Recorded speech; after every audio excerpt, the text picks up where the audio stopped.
por meio da vida de um homem que tinha compromisso com Deus. E agora ele envia cartas às igrejas, e ele envia a carta agora, o apóstolo Paulo, para a igreja de Éfeso, uma igreja muito rica, uma cidade muito rica e soberba, e dando instruções acerca do conhecimento de Deus, do amadurecimento espiritual, da jornada que nós temos que seguir, a carreira que nós temos que correr. E eu quero falar para você nessa noite desse processo. E quero convidar você a entrar no processo. Amém, irmãos? É necessário que você esteja nesse processo. Hoje foi cantado sobre isso, sobre estar perto de Deus, sobre Deus te levar a lugares, sobre Deus te conduzir, se sujeitando ao Senhor. Eu glorifico a Deus por isso, porque dá confiança no meu esboço.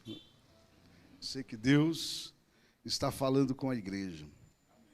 Mas só para que você entenda, a cidade de Éfeso, na Ásia, era uma grande cidade, um centro comercial, uma cidade com aproximadamente 300 mil habitantes. Naquela época, 2.000 anos atrás, você avalia como ela era populosa. Extremamente religiosa, era de cultura pagã, e tinha em Éfeso um grande templo, a deusa Diana. Você que gosta de ler Bíblia, já ouviu sobre isso, já viu isso? Então, era um povo que tinha na sua cultura o adorar. Amém, irmãos? Eles cultuavam, eles tinham ideia de uma deidade, que existia deuses. E agora, o apóstolo Paulo está se dirigindo à igreja de Éfeso, e no meio desse contexto, agora é plantada uma igreja ali, provavelmente por Áquila e Priscila, que eram companheiros de Paulo, fundaram aquela igreja, e ela veio tomar corpo depois que Paulo foi para lá e ficou 3 anos lá, ministrando acerca das coisas do Evangelho de Jesus Cristo, das revelações que o Senhor deu. Então, ela incorporou e veio a ser uma grande igreja. Então, ela foi estruturada a partir do ministério de Paulo. Alguns pastores de lá, por curiosidade, você que lê Bíblia sabe disso, o apóstolo João, Timóteo. Então, e depois você vai ver lá na carta do Apocalipse, que não demorou muito também, eles acabaram esfriando na fé, esquecendo o primeiro amor, e Jesus também endereça uma carta a essa igreja da Ásia Menor. Então, a carta em si, ela é considerada pela teologia, pelos teólogos, como a rainha das epístolas. Amém? O apóstolo, o reverendo Hernandes Dias Lopes, ele costuma dizer que se essas cartas de Paulo são as montanhas do Himalaia, a carta a Efésio é o pico do Everest. É o ponto mais alto da teologia de Paulo, né? A carta magna da eclesiologia. Vem falar sobre a igreja.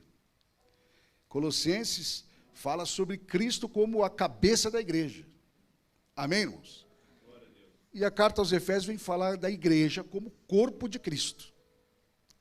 Então, veja que o apóstolo Paulo vem discorrendo desde o princípio acerca de uma jornada, de um crescimento, de um avanço, né, de um amadurecimento na obra do Senhor e nas verdades do Senhor, que é algo que a gente precisa se preocupar com isso. Então, é uma das cartas da prisão também. O apóstolo Paulo estava preso em Roma, escreveu 4 cartas de lá, Colossenses, Filipenses, Efésios e Filemão, e elas foram endereçadas a essa igreja. Então, ela vai tratar de aspectos da igreja. Eu me lembro de uma revista que eu vi um encarte uma vez, falando que a igreja de Efésios, a carta aos Efésios, trata das igrejas nas regiões celestes. A questão toda aqui é espiritual. Amém, irmãos? Então, você vê assuntos práticos na carta de Coríntios, né? O apóstolo Paulo falando sobre coisas do dia a dia. Aqui, ele está falando de verdades profundas, né? de coisas que você precisa saber para chegar na glória. E é um processo. Amém? E o texto que nós lemos fala exatamente desse processo. Então, trata dos aspectos da igreja. Igreja é como um corpo, né? Então, é o processo de crescimento do crente. Então, Paulo diz que nosso processo de crescimento vai continuar até que estejamos maduros em Cristo. Amém? Você está nesse processo? Você se sente envolvido nisso? Porque a meta do Senhor é nos deixar na plenitude de Cristo. Você entendeu isso? Olha o que é o nosso foco, o que é a nossa meta. Para chegar na glória, para chegar no céu, nós temos que alcançar a plenitude de Cristo. Temos que ser igual ao Senhor. Facinho. Então, não há, como ele vem falar aqui, discorrer sobre isso, que isso é um processo, e na verdade, irmãos, não há maturidade espontânea, tem? Espontânea não, instantânea. Existe? Amanhã eu vou estar maduro. Acontece assim? Amanhã eu vou estar experimentado na palavra. É assim que acontece? Não é assim, tem um processo. Quando você quer se formar para alguma cadeira, medicina ou advocacia, existe um processo para você chegar lá. Você não acorda de manhã e diz, depois do meio-dia eu vou ser advogado. Não é assim, tem um processo. Tem que fazer o ginásio, né, o ensino médio, depois prestar vestibular, estudar 5 anos, depois tirar a OAB, e aí sim você vai dizer que você é advogado. Tem todo um processo para chegar lá. Ninguém pode dizer que está vivendo a plenitude de Cristo, a maturidade, se não passar por todo esse processo. E nós estamos nesse processo, irmãos. Nós estamos vivendo isso aqui na terra. Muitos querem se desvencilhar, muitos querem se distanciar dessas verdades. Muitos não querem pagar o preço, porque diz que não existe preço. E não é assim. A graça é de graça, mas não é sem preço, irmãos. Amém? Jesus pagou um alto preço. E nós devemos andar, o apóstolo João vai dizer, aquele que diz que está nele também deve andar como ele andou. Então nós temos que ter o pensamento de Jesus Cristo muito bem plantado na nossa mente. Esse é o nosso dia a dia, diferente. Então a meta é o caráter de Jesus. Moleza. Sabe quando isso vai concluir, quando isso vai acontecer, irmãos? Quando nós chegaremos a essa plenitude, no dia que o Senhor vier nos buscar, ou lá na glória, no dia do arrebatamento, ou quando você partir, né, que a Bíblia diz que ausentes no corpo, presentes em Cristo. E aí você estará o vendo face a face. E aí o texto vai dizer que nós seremos semelhante a Ele. 1 João, capítulo 2, versículo 3, vai dizer, amados, agora somos filhos de Deus e ainda não é manifestado o que havemos de ser. Mas sabemos que quando Ele se manifestar, seremos semelhante a Ele, porque assim como Ele é, o veremos. No dia que Ele se manifestar, nós também nos manifestaremos. A palavra do Senhor diz que vai chegar um dia que a trombeta vai soar. E você, quando ouvir o som da trombeta, vai ser levado com o Senhor para se encontrar lá na glória com Ele, lá no céu, lá nas regiões altas, irmãos. E o texto bíblico diz que você estará para sempre com Ele. Ei, não haverá tristeza, dor, pranto, amargura, porque o seu caráter hoje está em formação para você chegar na plenitude, que é aquilo que a gente espera, a nossa esperança. Então, o nosso foco deve ser a maturidade espiritual. O homem procura uma série de coisas no mundo. O homem procura coisas que vão satisfazer o seu ego, o seu interior. Fama, dinheiro, status, riqueza. Tudo isso é inerente à natureza humana. Os homens querem isso. Mas o que Deus tem para nós são coisas mais altas que isso. Então o temor, a palavra do Senhor vai dizer em Provérbios capítulo 9, versículo 10, que o temor do Senhor é o princípio da sabedoria. O fim é teme a Deus.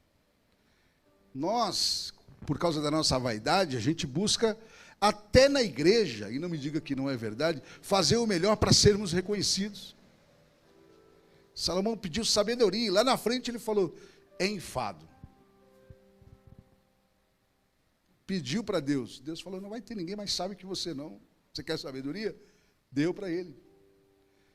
Quando chegou lá na frente, ele falou, olha, muito saber é enfado da carne. Sabe por que eu queria saber muito? Por vaidade. Ele disse, vaidade das vaidades.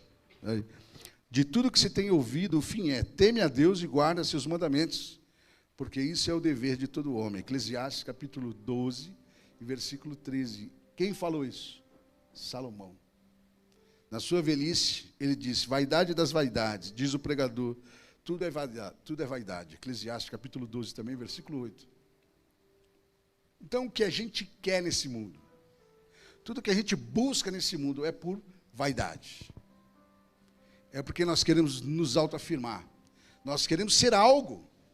E Jesus Cristo quer justamente tirar isso de você. O você ser, o você ter razão, o você acreditar que você pode ser alguém aqui.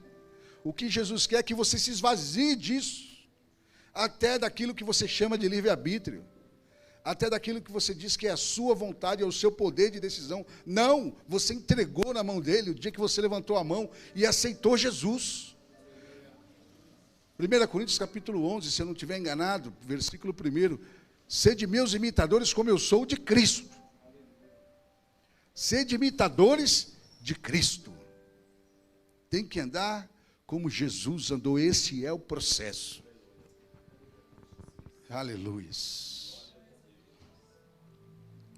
E nesse texto, está inserido, se você observou, eu sei que você já meditou nessa palavra, os 4 pilares desse processo ao qual nós estamos passando aqui na terra, para chegar na glória. Primeiro, a unidade da fé, conhecimento de Deus, do Filho de Deus, que é Jesus Cristo, varão na sua plenitude, ou varão perfeito, e a medida da estatura de Cristo. Esse é o nosso alvo.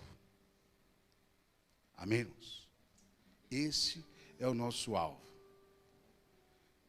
O texto começa falando que nós temos que viver em unidade, unidade da fé. Ora, o Deus de paciência e consolação vos conceda o mesmo sentimento uns para com os outros, segundo Cristo Jesus. Romanos capítulo 15 e versículo 5. Talvez você vá dizer, é utopia isso, não existe.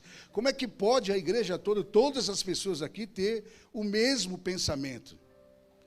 Porque a palavra de Deus diz isso, ó, porque assim como o corpo é um, e tem muitos membros, e todos os membros sendo muitos, são um só corpo, assim também é Cristo. Pois todos nós fomos batizados em um Espírito. Está aí a resposta. Como é que pode tantas pessoas diferentes viverem com o mesmo pensamento? Isso é possível, irmãos? Nossas características psicológicas, né? Um é fleumático, outro é colérico, outro é sanguíneo, outro é melancólico. São diferenças do nosso caráter, das características psicológicas de cada um. Uns gostam de preto, outros gostam de vermelho, outros gostam de azul. Uns gostam de comer folha, outros gostam de um churrasquinho, né, Demi? Uns gostam do Cruzeiro, outros gostam do Corinthians. Eu ouvi um glória por causa do Corinthians aí. Jesus! Precisamos realmente fazer um culto de libertação aqui, pastor. Está na hora. Então veja que, como pode a igreja estar num único pensamento com tantas diferenças entre nós, irmãos? E a resposta está nesse texto. Se submetendo ao mesmo Espírito. Porque todos foram cheios do mesmo Espírito. são chamados pelo mesmo Deus, batizados pelo mesmo batismo e vão entrar na mesma glória. Se você quiser entrar lá, você vai ter que me encarar, porque eu vou lá também. Vamos todos para o mesmo céu, irmãos. Aleluias. Então, apesar de todas as nossas diferenças, nós somos um em Cristo Jesus. Você vai continuar com a sua característica, você vai continuar com a sua individualidade, mas saiba que com a sua individualidade você é corpo de Cristo. Você é membro de Cristo. Você faz parte desse corpo. Você está inserido no Senhor. O texto bíblico diz que está escrito nas palmas da mão dele. Não tem como você se desvencilhar dele. A palavra de Deus diz que o amor de Deus nos engoda. Nós estamos enrolados nesse amor. Nós estamos firmes em Cristo Jesus. O inimigo não pode nos arrebatar na mão do Senhor. Talvez o inimigo tenha raiva por causa disso, porque Deus não deixa ele se aproximar de você, meu irmão. Aleluia. Porque nós estamos firmados na rocha. Tem alguém que habita em você aí que é Deus. Esse Espírito nivela tudo na igreja. Esse Espírito é que faz com que nós sejamos um, porque é o mesmo Espírito. De vez em quando você fala assim, puxa vida, Deus falou isso de manhã, a pregação de noite foi igual, lá na outra igreja eu vi igual. Por quê? Porque é o mesmo Espírito falando, meu irmão. Eu falava com o Gabriel ontem, nós falando sobre a palavra de Deus, a respeito disso. Não, pai, eu estava pregando e fiquei assim, que eu ia pregar, mas o irmão falou o texto que eu ia pregar, aí o outro também falou o texto que eu ia pregar. Eu falei, filho, não se preocupa com isso, é o mesmo Espírito, ele quer falar isso na igreja. É isso que ele quer falar, não adianta querer mudar a mensagem. Deus vai falar com a sua igreja. Você está nesse processo? Você está a fim de correr essa carreira? Maturidade espiritual, crescimento, unidade da fé. Sermos um. Aleluias. Portanto, se há algum conforto em Cristo, se alguma consolação de amor, se alguma comunhão no Espírito, se alguns entranháveis afetos e compaixões, completai o meu gozo, para que sintais o mesmo, tanto tendo o mesmo amor, o mesmo ânimo, sentindo uma mesma coisa. Filipenses 2:12. Sentindo todos uma mesma coisa, o mesmo sentimento. Procurando guardar a unidade do Espírito pelo vínculo da paz, Efésios 4, versículo 3. Observem que quantos textos, e se eu fosse inserir mais textos aqui, existem muito mais. Filipenses capítulo 2 e versículo 5.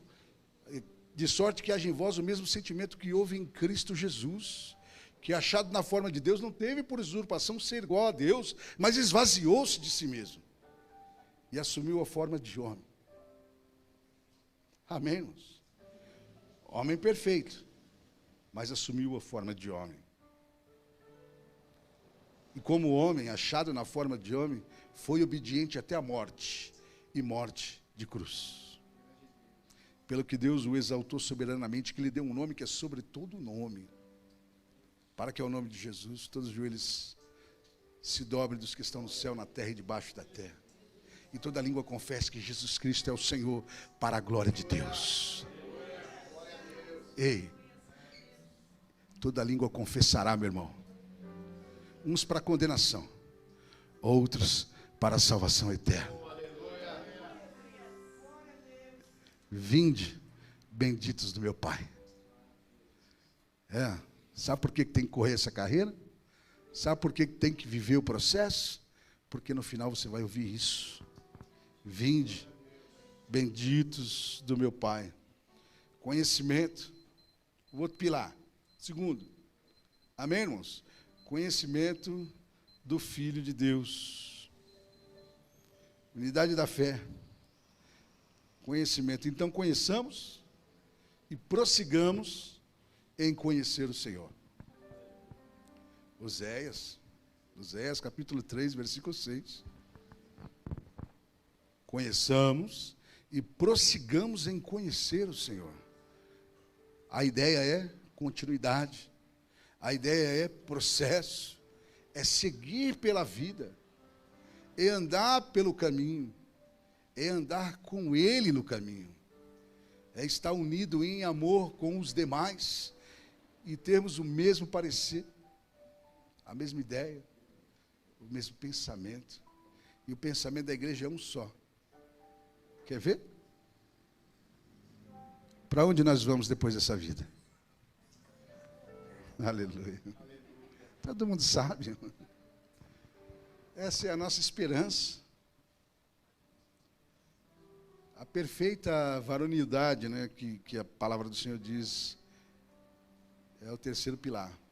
Varão perfeito. E não é perfeição no sentido de ser um homem perfeito, porque não existe. Mas buscar o varão perfeito. Jesus Cristo, ele se esvaziou da sua glória e se fez homem. E como homem, ele não pecou. Ele cumpriu a lei, diz a palavra do Senhor. E nós temos que chegar a esse patamar, ao conhecimento do Filho de Deus. Olha lá. E a perfeita varonilidade, plenitude do homem. E vos revestis do novo, que se renova para o conhecimento segundo a imagem daquele que o criou. Colossenses 3:10. E vos revistais do novo homem, que segundo Deus é criado em verdade, justiça e santidade. Efésios, capítulo 4, 24.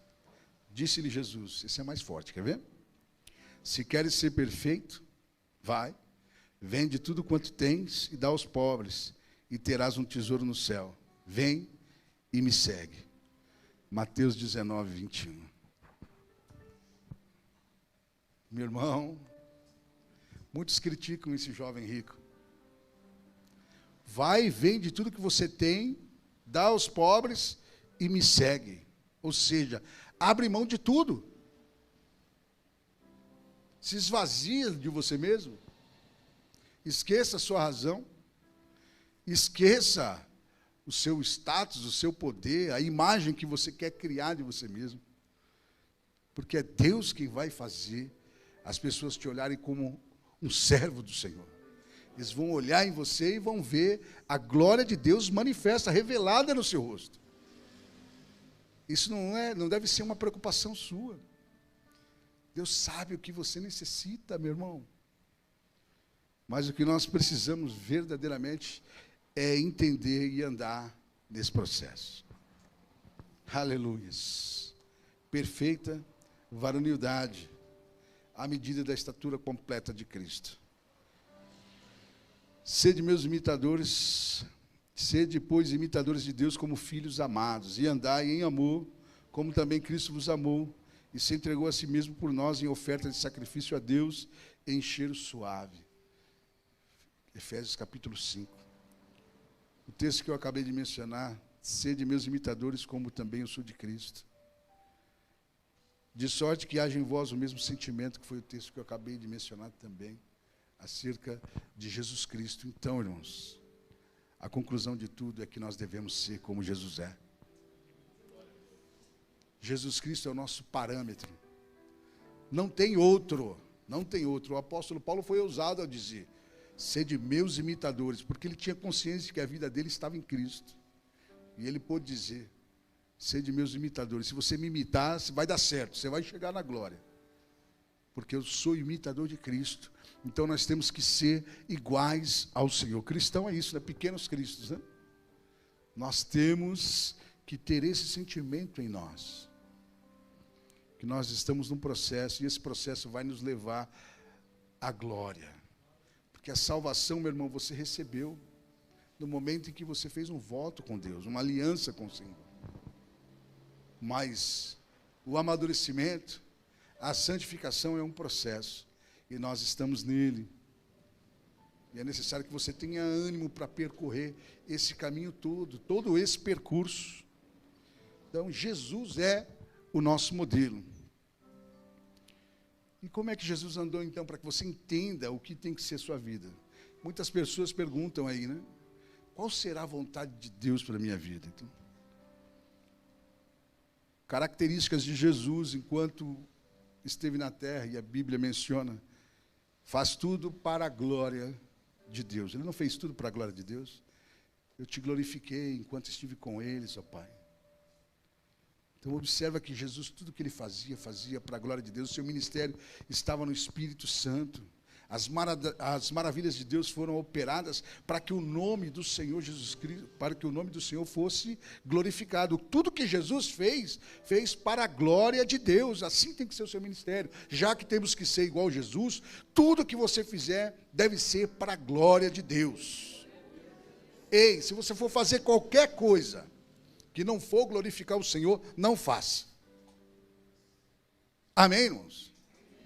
Quando você abrir lá o seu celular no YouTube ou na internet, se o que você estiver vendo não glorificar o Senhor, fecha rápido. Porque tudo que você produz é glória a Deus. Tudo que você produzir glorifica o nome do Pai. Esse é o modelo. Nós estamos falando de coisas que não existem. Confiança em meio à tribulação. Você consegue? Tempestade estava quase afundando o barquinho. Jesus estava dormindo sobre a almofada. Os irmãos todos apavorados. E Jesus estava dormindo. E depois ele diz: ei, vocês não têm fé? Não aprenderam nada ainda? Estão andando comigo. Estão aprendendo de mim. Estão vendo os sinais. E ainda não aprenderam nada. Característica, a sua característica, confiança em meio à tribulação. Se você está sendo atribulado, saiba que Jesus está com você e Ele é poderoso para mudar esse quadro. Só depende dEle. Só depende dEle, irmãos. Você está buscando o Senhor, está falando com Ele, seu relacionamento com Ele é diuturno. Você tem só um horáriozinho que você se relaciona com o Senhor e o resto do dia é para você. A nossa vida é integral para o Senhor Jesus Cristo. Esse é o processo. Sem reclamações. Como ovelha muda, ele foi levado para o matadouro. Ou seja, ele foi levado, todo o vitupério que ele passou, aquelas chicotadas e tudo, os pregos, os cravos, aquela coroa de espinhos, tudo que ele sofreu, ele não abriu a sua boca. Isso é sofrimento. Amém? E a quem abre a boca, fala: que vida maldita. Ah, que menino danado. Ah, que eu não tenho sorte. Mas esse carro quebrou de novo. Glória a Deus, você tem um carro. Né? Tem gente que reclama. Nosso padrão não é esse. Amém, irmãos? Nosso padrão é Cristo. Dirigido pelo Espírito, como eu falei agora, santidade. Que é algo que nós temos que nos preocupar, sim, viu, irmãos? Tem um adágio no meio dos crentes aí dizendo que Jesus já pagou o preço, eu não preciso fazer nada. É mentira do diabo, amém? Seguir a paz com todos e a santificação, sem a qual ninguém verá o Senhor. A palavra do Senhor está falando isso. Hebreus capítulo 12, versículo 14, que eu sei que é um texto que você decorou. Então, seguir a paz com todos e a santificação, sem a qual ninguém verá o Senhor. Sem unidade ou sem paz com os irmãos e sem santificação, não veremos o Senhor. Ou seja, não vai para a glória.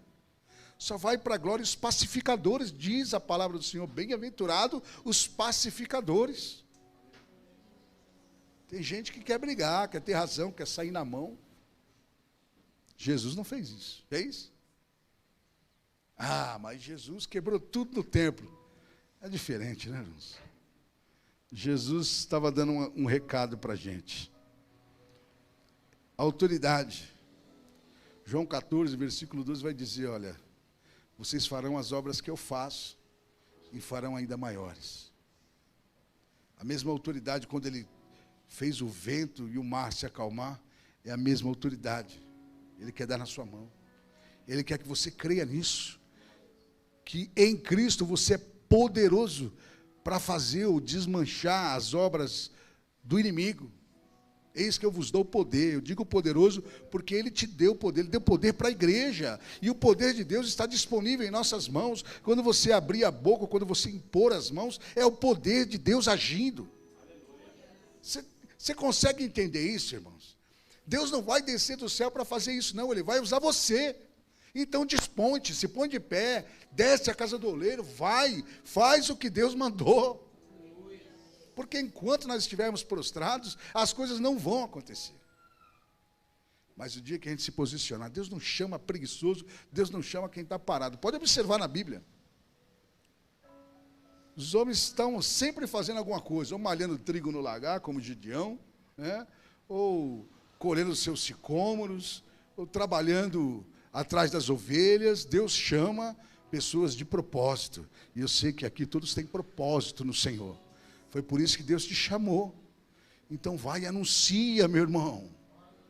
Fala, meu irmão, abre a boca. Deus quer te usar. Ah, mas Deus não me usa. Você não abriu a boca. Agora abre para você ver se Deus vai te usar ou não. Eu não sei pregar, não tem problema. Eu também não sei. Ah, eu não sei elaborar uma pregação, não tem problema. Diz que Jesus é bom. Fala que Ele é o caminho. Fala que Ele é a vida. Fala que nele nós teremos entrado no céu. Tá bom, já evangelizou. Ei, e os sinais seguirão os que crerem. Em meu nome expulsarão os demônios, falarão novas línguas, pegarão em serpentes. A autoridade de Deus sobre as nossas vidas, meu irmão. Ei, em Cristo nós temos poder. Eis que eu vos dou poder para pisar serpentes e escorpiões, e nada vos fará dano algum. Você não entendeu? Eis que eu vos dou poder para pisar serpentes e escorpiões. Ei, e toda a força do inimigo, e nada vos fará dano algum. Nada vos fará dano algum. Nada vos fará dano algum, meu irmão. Está com medo de quê? Aleluias. Tem crente medroso, viu, irmão? Eu sei que aqui não tem, mas tem crente medroso. Eu não, nem vou lá. Ah, vamos ali para expulsar um demônio. Eu vou nada. Você é doido? Vou arrumar prova para mim, eu estou quietinho. Quem já ouviu isso? Eu já ouvi isso algumas vezes. Vou nada, vai você. Isso é para vocês. Não é para mim, não. Aleluias. Deus é bom. E algo que tem que ter sobre a sua vida, meu irmão. Jesus sempre teve isso. Você tem sempre que ter algo para dar, uma palavra. Você tem sempre que ter algo na sua mão para ministrar. Cura, libertação, uma palavra que aquece o coração, uma palavra que vai devolver o ânimo para alguém, uma palavra que vai encher, onde tinha uma cara carrancuda, vai vir um sorriso, porque a palavra do Senhor diz que onde houver trevas, você chegando, chegou a luz, e a luz tudo manifesta, dissipa as trevas. Então, quando você chega, chegou a autoridade de Deus. Amém? Você entendeu isso? Não. Quando você chega no lugar, chegou a autoridade de Deus. Não estou falando isso para te deixar soberbo, não, mas para te deixar confiante. Eu vou lá, porque Deus é comigo. Eu tenho palavra de Deus. Pedro e João estavam indo para a oração. Aí o coxo falou para eles assim: ô, dá uma moedinha para nós aí. Dá um dinheirinho. Aí poxa, Pedro pôs a mão no bolso. João também. Olha, não tenho prata nem ouro, mas o que eu tenho eu te dou. Em nome de Jesus, levanta e anda. Aí a palavra de Deus que ele levantou e entrou no templo saltando. Aleluias. Porque você tem algo de Deus aí para dar, sim, meu irmão. Agora o que está faltando é confiar no processo. Nós estamos amadurecendo, nós estamos crescendo. Nós somos um edifício que foi fundado lá no princípio, fundamentado em Cristo, e que está a cada dia crescendo até chegarmos à plenitude dos tempos. E nós queremos a nossa bem-aventurada esperança, irmãos. O que nós estamos aguardando? Chegar na glória. Nós precisamos ir para a glória. Eu preciso chegar lá. E Jesus Cristo já pagou o preço. Eu sou salvo, mas eu não quero chegar lá de qualquer jeito, não. Tinha um hino na harpa, o pastor vai lembrar. Pode alguém de mão vazia a Jesus se apresentar? Quantas almas poderia, né? Como é que é? A Jesus apresentar, alguma coisa assim. Quantas almas eu poderia levar para Jesus? Não posso chegar lá de mão vazia, meu irmão. Você não pode chegar lá de mão vazia. Tem um tesouro no céu, não é mentira. Creia nisso, você precisa granjear o seu tesouro no céu. Jesus falou, você tem que se preocupar com isso. Eu vou dizer para vocês com o que vocês têm que se preocupar. Se preocupem em amontoar tesouro do céu. Lá, a traça não rói, o ladrão não mina. Lá, ó, a riqueza permanece. Guarda o seu depósito. Nós estamos depositando. Nós estamos enriquecendo lá na glória. Lá eu quero ser rico. E você precisa querer também. E só vai ganhar em Jesus Cristo quando você se dispor, abrir a sua boca e falar as palavras que Jesus vai colocar nela. Jesus vai falar. Jesus vai te usar. Ele tem te usado. É necessário que você confie nisso. Prossigamos então para o alvo, irmãos. Prossigo para o alvo pelo prêmio da soberana vocação de Deus em Cristo Jesus. Filipenses 3:4. Não devemos tirar os olhos de Jesus. Esse é o processo. Crescer a cada dia, amadurecer, até que um dia cheguemos à unidade da fé e ao conhecimento do Filho de Deus, a varão perfeito, à medida da estatura completa de Cristo. Nós vamos chegar lá. Você confia no processo? Você acredita que você está vivendo isso? E que é Ele que vai te levar às mansões celestiais? Se sujeite a Ele, se submeta a Ele. Viva a sua vida como se hoje fosse o último dia. Eu preciso glorificar a Jesus. Você não sabe se vai acordar amanhã? Amém, irmãos? Viva o hoje. Eu vou evangelizar hoje, porque eu não sei se eu vou estar vivo amanhã. Eu vou falar do amor de Deus hoje, que amanhã é outro dia. Basta cada dia o seu mal, só vou me preocupar com hoje. Então entra no caminho, vem buscar o Senhor. Aleluia. Ele está aguardando por você. Se você ainda não abriu a boca, é o momento oportuno. Deixa Deus te usar, confia no processo, e nós chegaremos na glória. Amém, irmãos? A nossa meta é essa é a nossa bem-aventurada esperança. E eu sei que a palavra do Senhor ardeu no seu coração, porque ela arde no meu. É necessário que nós nos rendamos ao Senhor. Aleluia. Tem alguém que quer fazer esse voto hoje com Jesus? Tem alguém que quer aceitar Jesus nessa noite como Salvador da sua vida? Tem alguém que gostaria de fazer esse voto com o Senhor, entrar no caminho, seguir o processo e ser salvo, morar na glória? Tem alguém em nosso meio, não? São todos irmãos aqui? São todos da casa? Amém.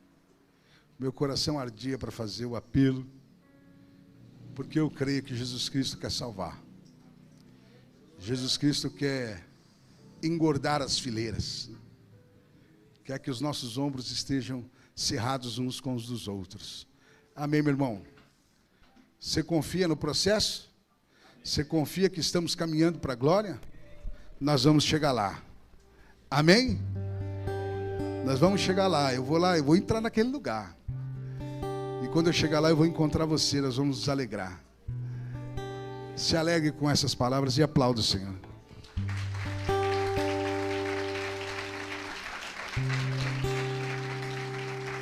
Fique de pé em nome do Senhor Jesus. Vamos adorar a Ele.